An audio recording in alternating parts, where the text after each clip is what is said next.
검푸른 현무암 위로 부서지는 파도 소리가 밤새 한지수의 귓가를 핥히었다. 렌즈를 통해 세상을 보는 것이 익숙한 그녀에게 프레임 밖의 모든 것은 검증되지 않은 가설 혹은 무시해도 좋은 노이즈에 불과했다. 제주 이 바람 많은 섬은 그녀에게 또 하나의 대상일 뿐이었다.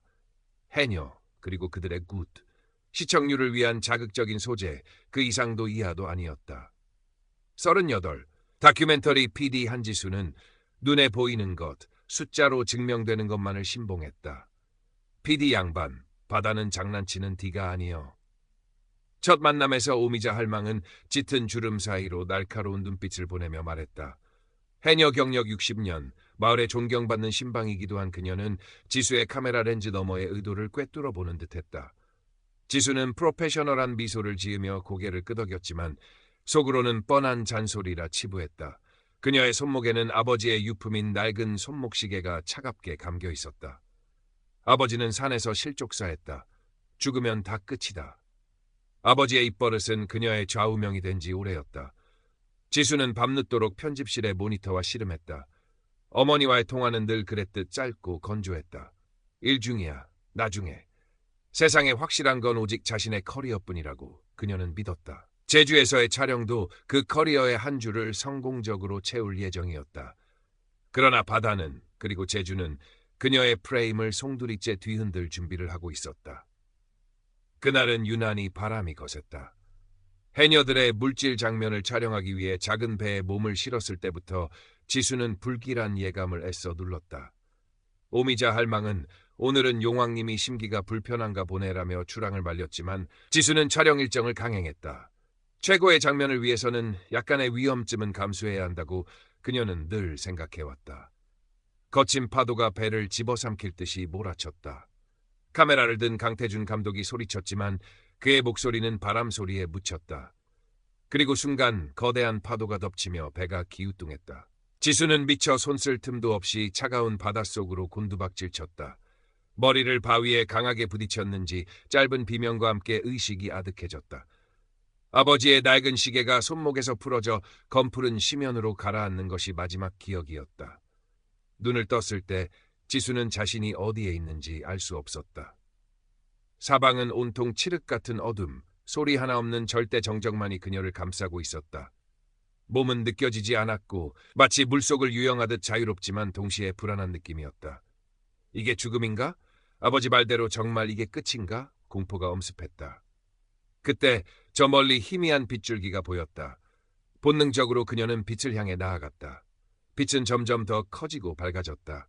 마침내 빛의 근원에 다다랐을 때 그곳은 말로 형용할 수 없는 평화와 온기로 가득 찬 공간이었다.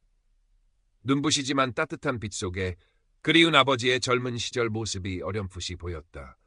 혹은 자애로운 산신처럼 보이기도 하는 온화한 기운을 뿜어내는 존재였다. 아버지를 닮은 그 존재는 지수를 향해 부드럽게 미소 지으며 직접적인 말소리가 아닌 마음으로 전해져 오는 듯한 울림으로 말했다. 괜찮다. 애썼다. 모든 것은 연결되어 있단다. 보이는 것이 전부가 아니야. 사랑하는 것을, 그리고 사랑받았던 기억을 잊지 말아라. 지수는 눈물 흘릴 육체도 없었지만 영혼이 통째로 흐느끼는 듯한 슬픔과 동시에 경험해보지 못한 거대한 평온함을 느꼈다. 그녀는 이곳에 영원히 머물고 싶었다. 고통도 불안도 냉소도 없는 이 완벽한 평화 속에서. 하지만 문득 소원했던 어머니의 지친 얼굴이 떠올랐다. 아직 마무리하지 못한 일들, 그리고 아주 작은 삶에 대한 미련한 조각이 가슴 한구석에서 반짝였다.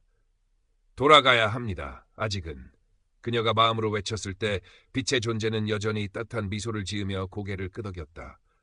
강렬한 빛이 온몸을 감싸는가 싶더니 그녀는 다시 깊은 어둠 속으로 빨려 들어갔다. 지수씨, 한지수씨, 정신 차려요. 강태준의 절박한 목소리가 아득하게 들려왔다. 지수는 헉헉거리며 바닷물을 뱉어냈다. 눈을 뜨자 희미하게 병원 천장이 보였다. 온몸은 젖은 솜처럼 무거웠고 머리는 깨질 듯 아팠다. 곁에는 하얗게 질린 태준과 침통한 표정의 오미자 할망이 서 있었다. 자신이 바다에 빠진 지 꼬박 하루 만에 의식을 회복했다는 말을 듣고 지수는 믿을 수 없었다.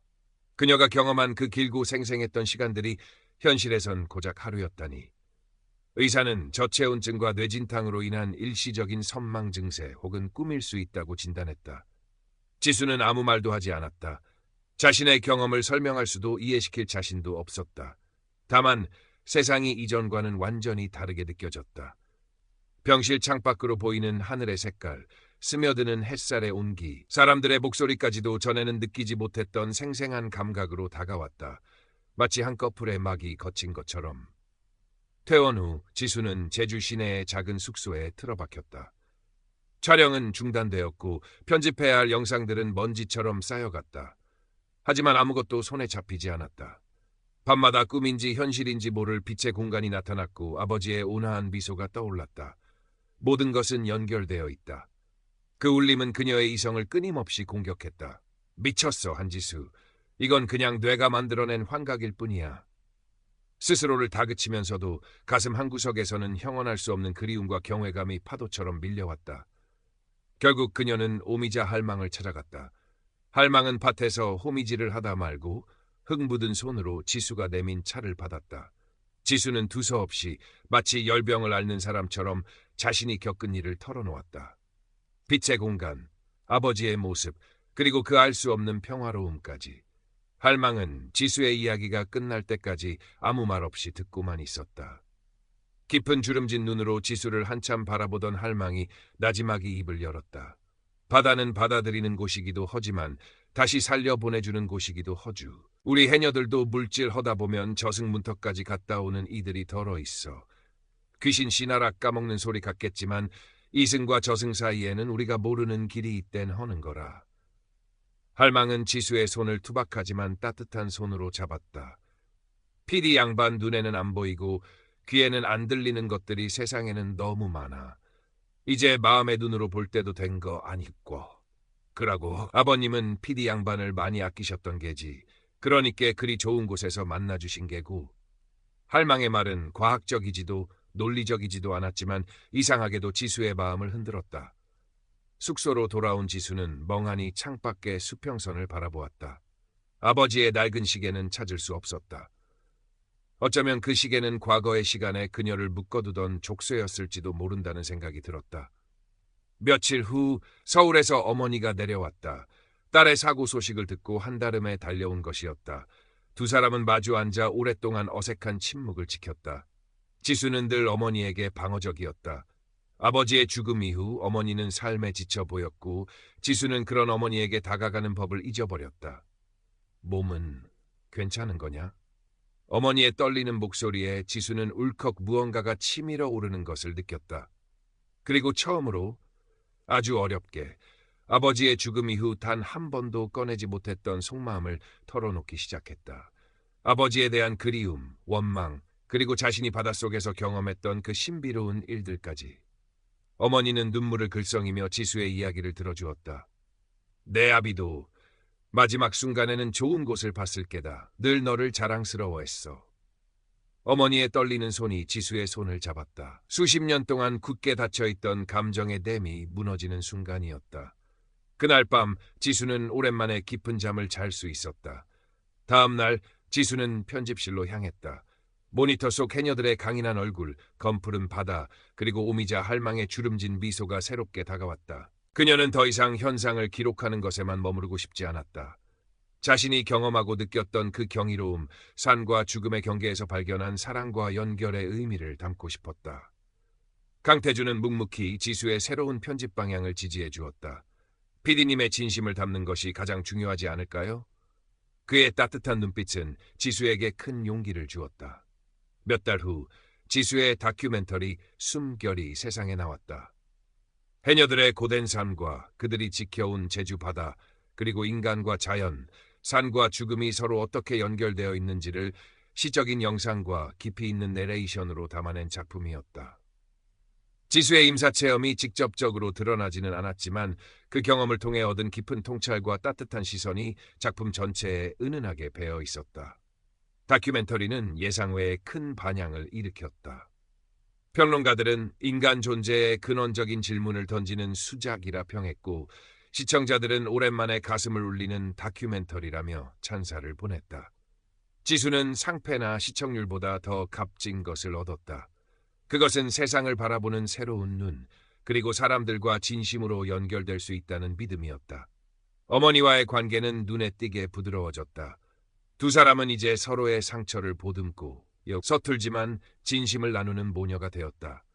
강태준과는 동료 이상의 깊은 유대감을 느끼며 서로에게 든든한 버팀목이 되어 주었다. 어느덧 가을 아침, 지수는 홀로 제주의 바닷가를 찾았다. 카메라도 수첩도 없이 그저 맨눈으로 떠오르는 해를 바라보았다. 차가운 바람이 얼굴을 스쳤지만 마음은 더없이 평화로웠다. 손목에는 더 이상 아버지의 낡은 시계가 없었다. 대신 그녀의 가슴 속에는 멈추지 않고 흐르는 새로운 시간, 새로운 삶의 리듬이 부드럽게 고동치고 있었다. 바다는 여전히 그 자리에서 숨쉬고 있었고 지수는 그 거대한 숨결의 일부가 된 듯 잔잔한 미소를 지었다. 모든 것은 연결되어 있었다. 이제 그녀는 그것을 의심하지 않았다.